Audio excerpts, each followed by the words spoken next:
Mike Brearley is one of the most successful cricket captains of all time, winning 17 tests for England and losing only 4. No one who follows the game will forget the so-called miracle of the 1981 Ashes. Recalled as captain, Mike galvanised the demoralised team in one of the greatest ever feats of sporting psychology and led England to an astonishing 3-1 series victory. The Australian fast bowler, Rodney Hogg, famously described Mike as having a degree in people, and that's particularly appropriate as he's gone on to have a long and successful second career as a psychoanalyst, as well as writing a series of books and working as a cricket journalist. Mike, being a cricketer and a psychoanalyst, both require huge powers of sustained concentration. And I wonder whether that's the same sort of beam that you focus on music, or whether you listen in a different way. No, I think it is similar. If you're going to listen to music with any depth, really, properly, you have to totally be available to it emotionally and with one's mind sharp as well. And I find that I don't, as often as I would like to, listen to music, because it is quite an effort to get into that frame of mind.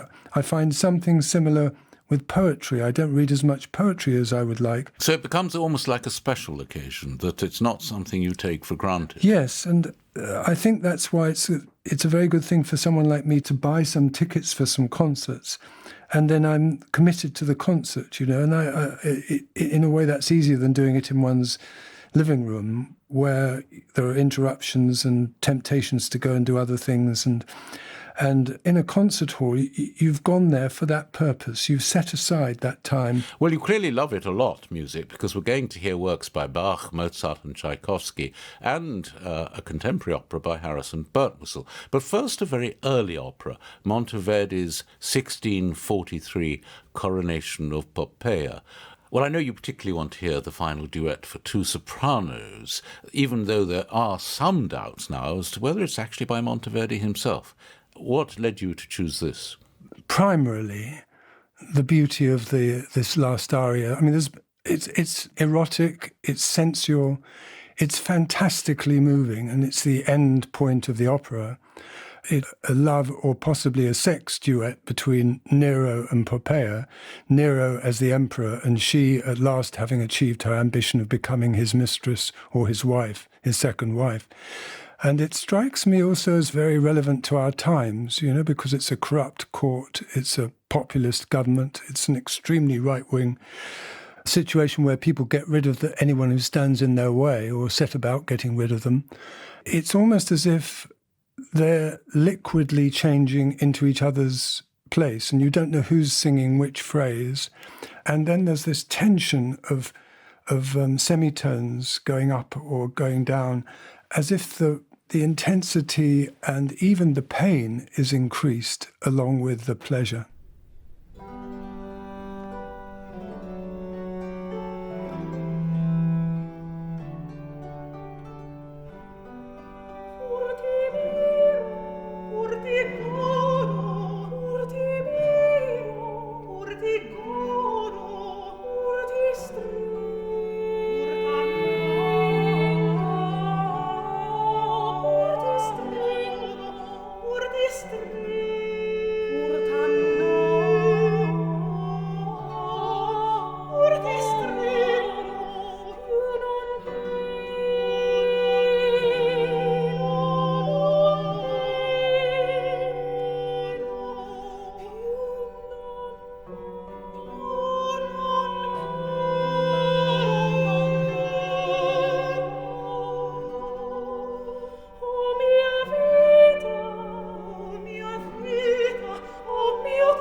Sylvia McNair and Dana Hanchard with Putimiro, the duet from the closing scene of Monteverdi's The Coronation of Poppaea.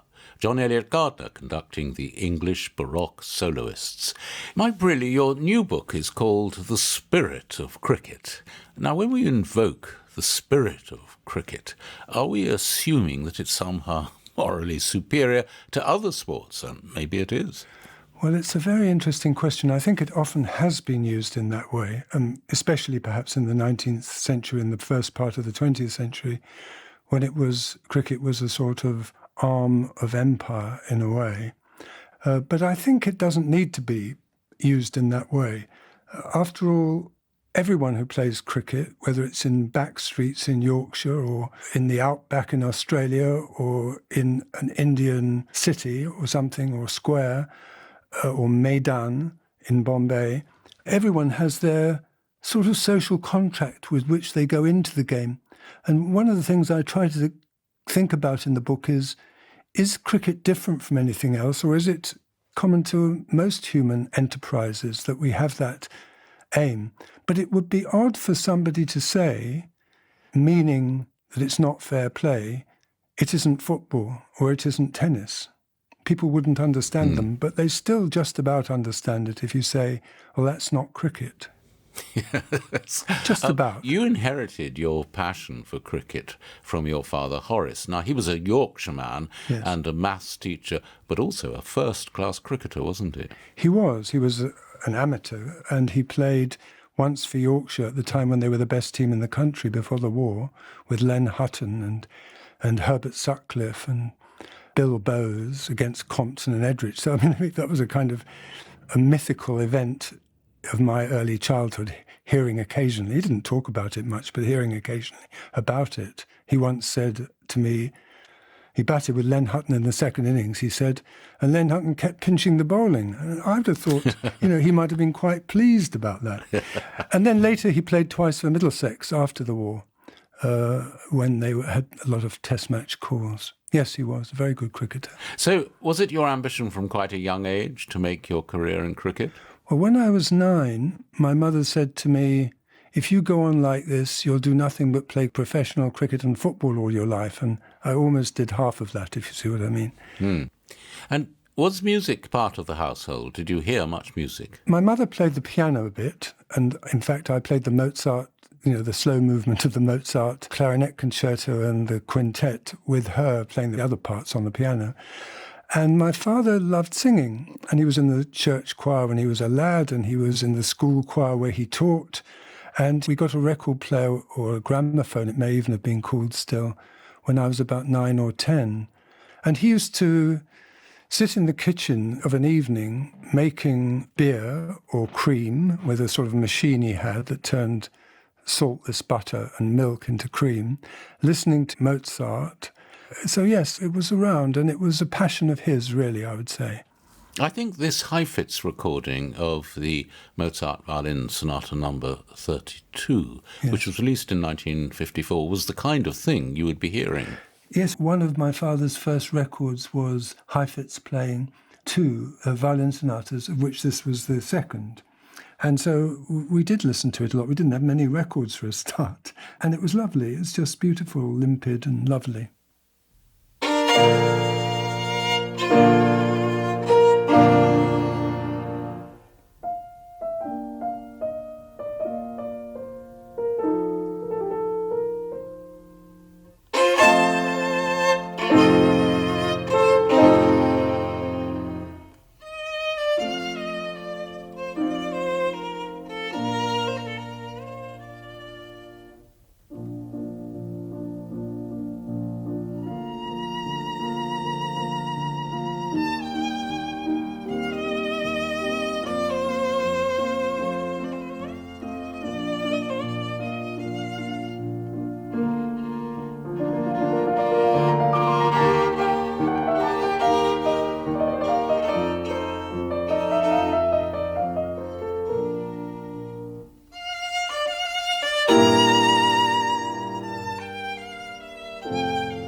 Jascha Heifetz with the first movement of Mozart's Violin Sonata No. 32 in B-flat, and the pianist was Brooke Smith, a recording from 1954.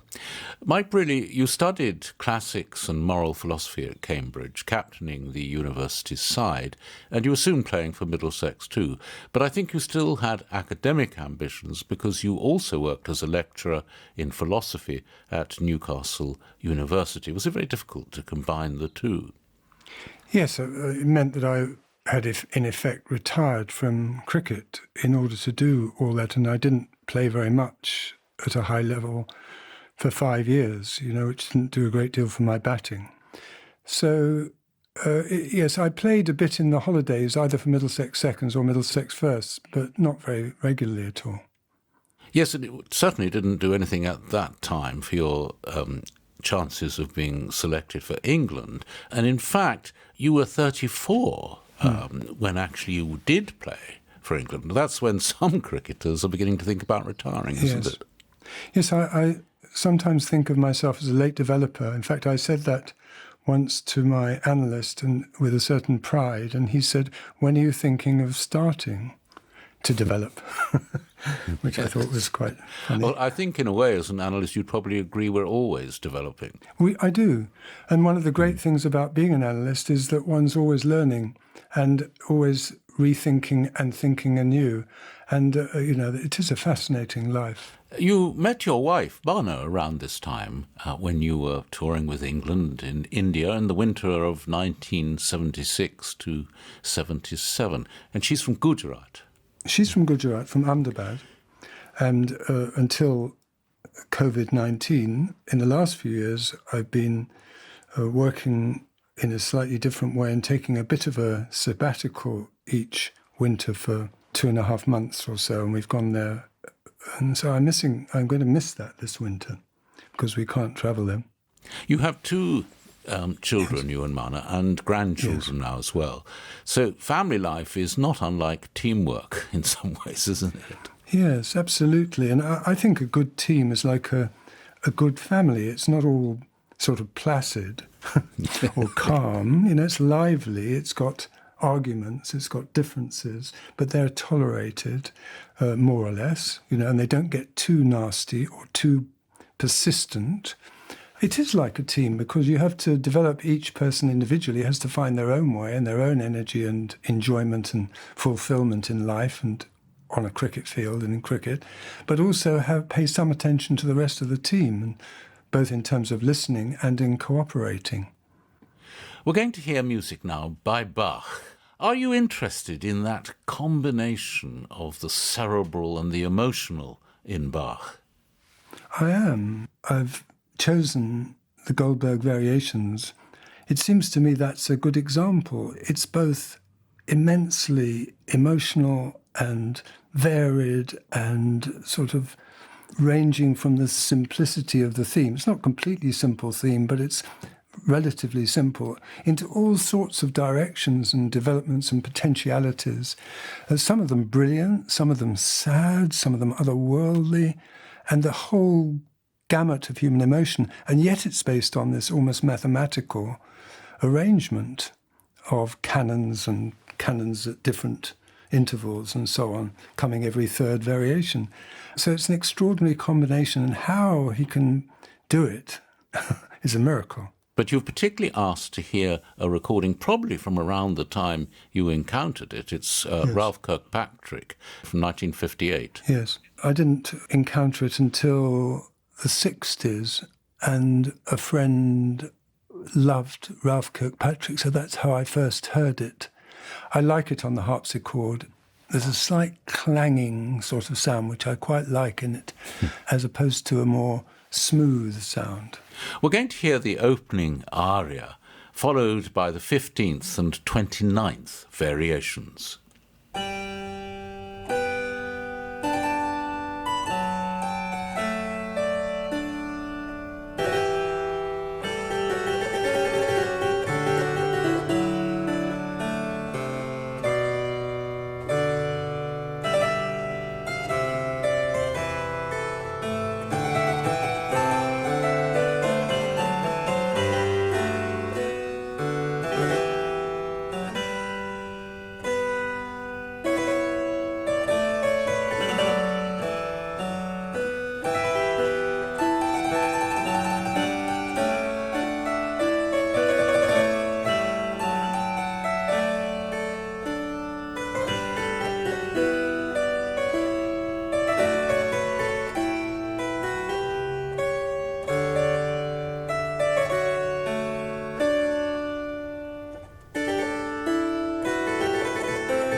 My friend Michael Scholar, who plays this on the piano, told me that Bach, in his dedication, said about this piece that it was exercises for the keyboard, which is a very modest claim for it and suggests a sort of something that goes on in the gym.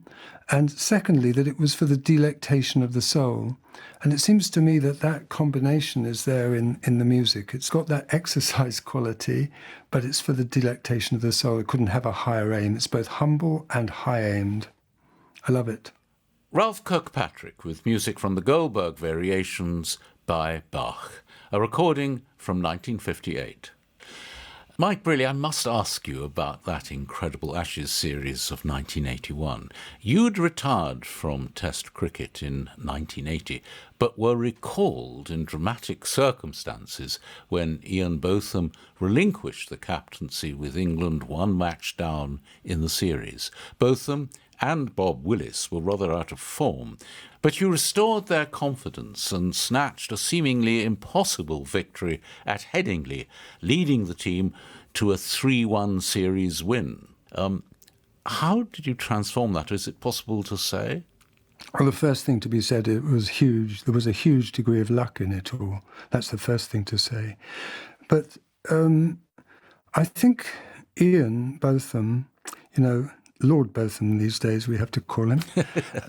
I think he probably did need or was helped to have someone who would both give him license, free rein, when necessary, and occasionally curb him or try to curb him a bit, put some limitations.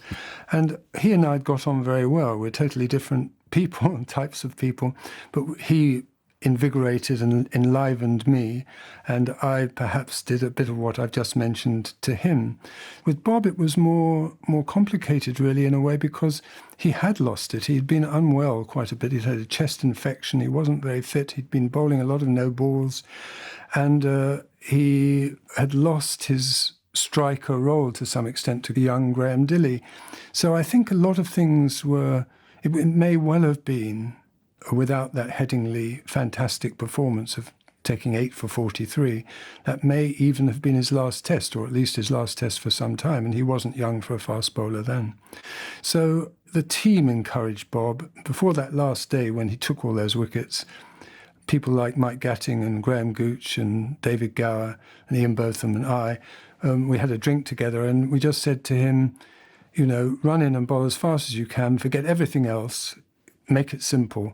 And if you bowl right, they won't be able to play you. And in fact, that was what happened. Partly, I think, he did that from a part of his motivation was anger. Anger at having been questioned, anger at having lost some of his form, anger at some of the comments of the press. So I think it was anger turned to good effect. People often make comparisons now between Ian Botham and today's outstanding all-rounder Ben Stokes. Do you think they are similar?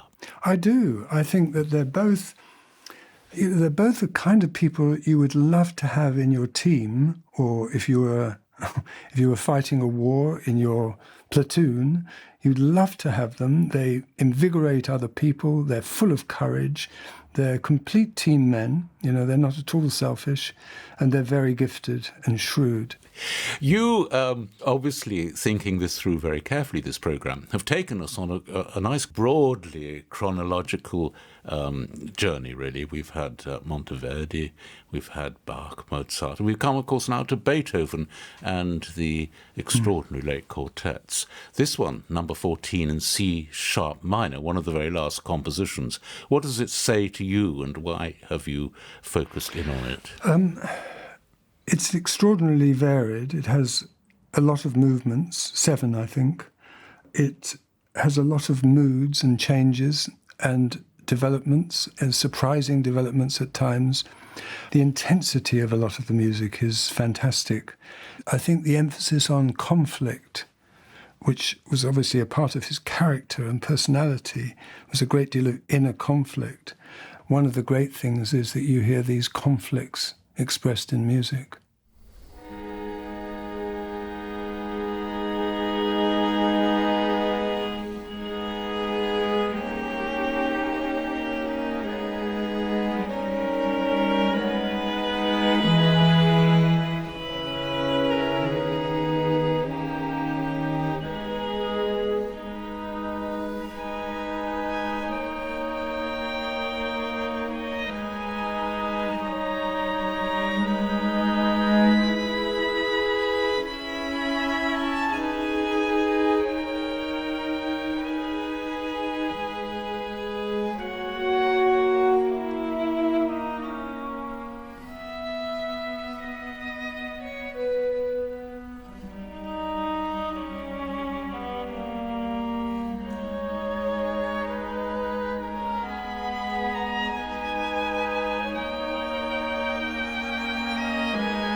the sixth movement of Beethoven's String Quartet number 14 in C-sharp minor with the Endelian Quartet. And by the way, you can find details of all Mike Brearley's music as well as hundreds of previous editions of the programme if you search for Private Passions in BBC Sounds. Mike, I wanted to ask you a little more about your second career as a psychoanalyst. It's a really long training, which begins with your own lengthy psychoanalysis. And I wonder if you're prepared to say what was the most interesting thing you learned about yourself? Now that's a question. Well, I don't know, one thing that just comes to my mind, and it's by no means the most significant, but I was in analysis during that 81 series. I'd started the autumn before. And I phoned my analyst, actually from Headingley, after the first day's play when Australia were 210 for 3. And I said, it's all going wrong. I've made the wrong choice. We picked the wrong team. They've scored 210 for 3 when they should, 200 would be a good score on this pitch. and actually, psychoanalysis had been a help, or was a help, in terms of not feeling so omnipotent about it. One can start to feel it's all down to me if things go wrong, and probably we think it's all down to me if things go right. And of course, that's not true. Could I put something to you which has always fascinated me as a composer, which is that many artists are rather nervous about disturbing the well of disquiet, if you like, because they think if they begin to understand it too much, they might not have the same creative flow. Can you understand that attitude? Yes, I can. And especially if there's a fear that a lot of one's energy comes from neurotic elements in the personality. And if, as you imagine is going to happen, the analysis is going to take away your neurosis, maybe it'll take away your creativity with it. I don't actually think that's necessarily true. A, because nothing takes away the unsettling that we have in life.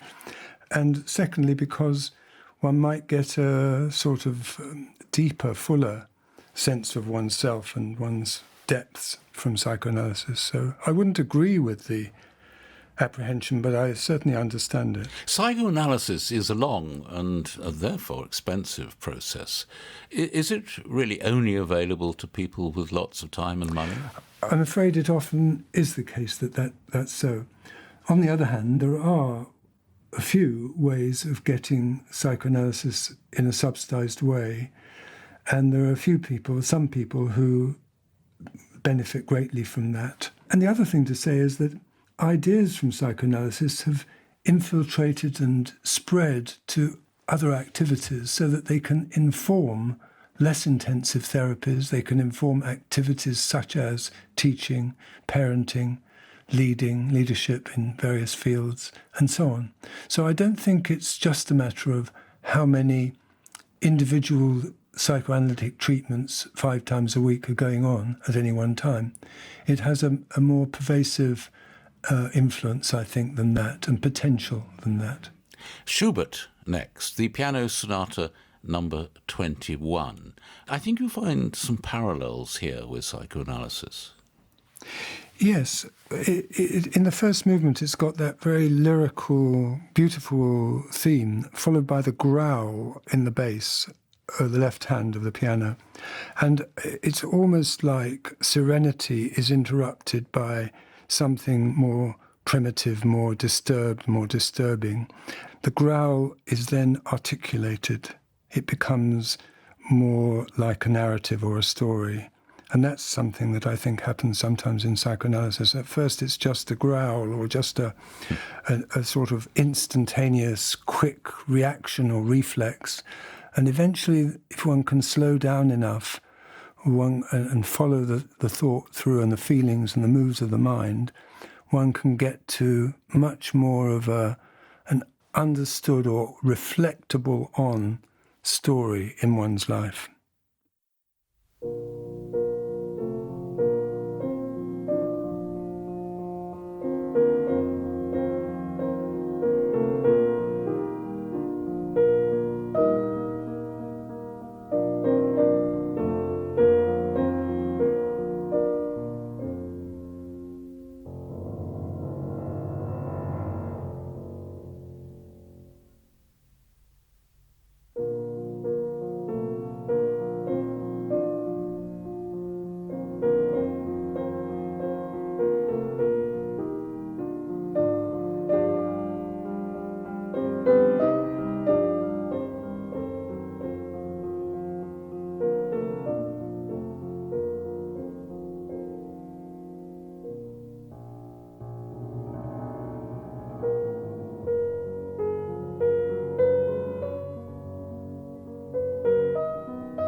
Alfred Brendel with the first movement, part of it, of Schubert's Piano Sonata No. 21 in B-flat.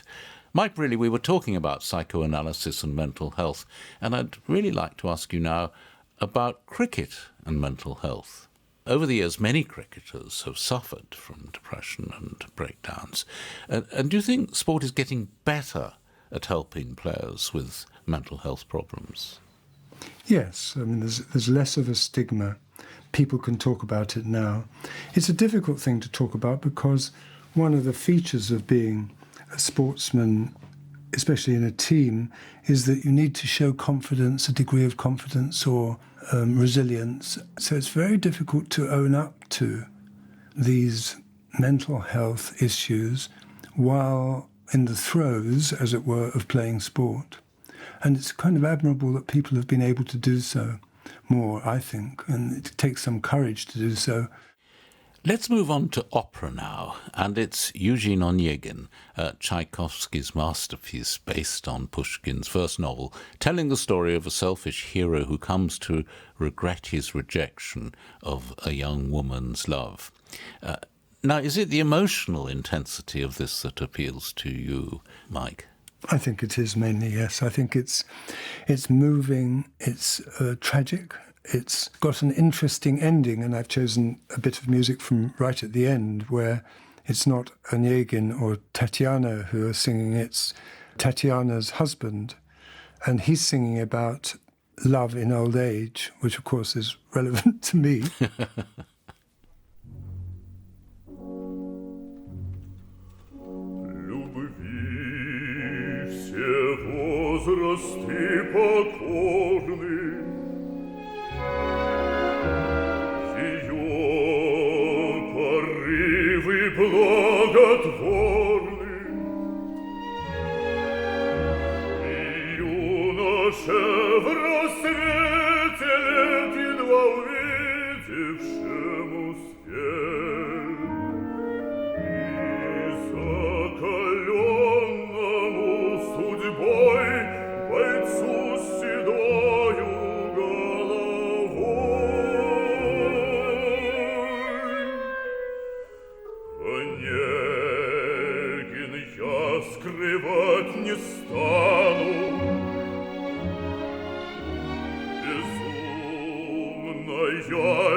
Alexander Anisimov with Prince Gremin's aria from the third act of Eugene Onegin by Tchaikovsky. Simon Bishkov was conducting the Orchestra of Paris. Mike Brearley, you always projected a calm and measured attitude as a cricket captain, but I wonder, did that disguise a hugely competitive desire in you? Yes, it probably did. Or it... At best, it complemented it. But yes, and I think some of the mistakes I made were from being too passionate, too emotional, too angry, too frustrated, too much showing my feelings. But on the other hand, I sort of thought that in some ways that was better than being too detached and cut off. There are an awful lot more people in an international dressing room these days. Coaches, physios, dietitians, tour managers, psychologists. A lot of their jobs, I suppose, used to be done really by the captain. So do you think cricketers are improved with all these extra people there to help them? I think it's a very good question, Michael. I think it can help, and a coach can help, and it would have been wonderful to have somebody that I could have discussed things with if I really respected them and they respected me from time to time. But it can also be a huge thing that gets in the way of what the captain's trying to do. And in a way, the captain has to think of two teams. There's the cricket team, and then there's this other team that you've just described all around the dressing room and feeling they have to earn their living by saying something all the time. And could I just glean your thoughts about the future formats of cricket, especially Test cricket, with the rise of shorter formats like T20 and the 100. How do you feel about all of that, and what may or may not happen to Test cricket? Yeah. Like most people who played, in my case, fortunate enough to play Test cricket, I think of it as the pinnacle of the game. It's the longest game. It has the most time for everything to develop in the course of the 5 days or in the course of a series. And you need a great deal of persistence as well as skill and spontaneity. You need discipline. You need all sorts of qualities.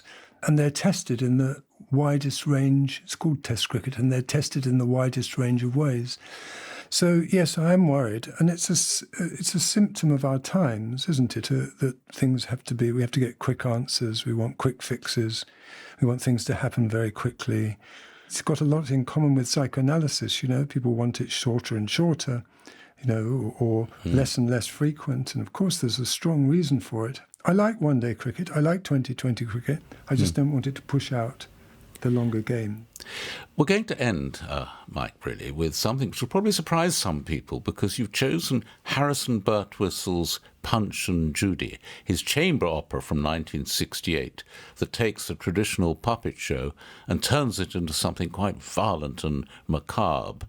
And I wonder how you became drawn to this, because it's a very different aesthetic, isn't it? Or maybe it's not, from some of the music we've heard.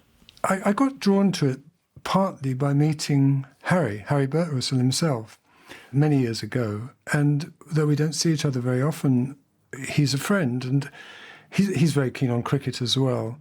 But I went to his concerts.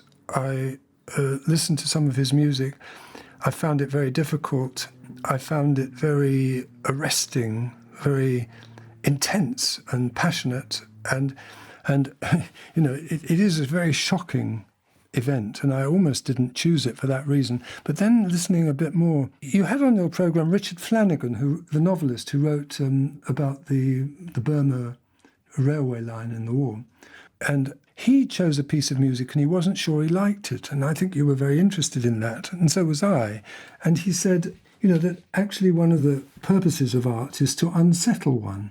Just as one of the purposes of psychoanalysis is to unsettle one. As one psychoanalyst said, I hope to throw some darkness on the subject, you know, to shed some darkness on the subject. So I think that I don't really know that I can understand very far Punch and Judy or Harry's later work, but I'd like to learn to and allow it to unsettle me a bit and make me feel not sure if I like it or not sure if I can appreciate it.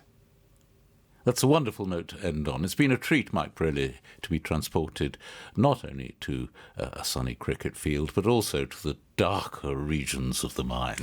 So it only remains for me to thank you very much for sharing your private passions. Thank you, Michael. Thank you very much.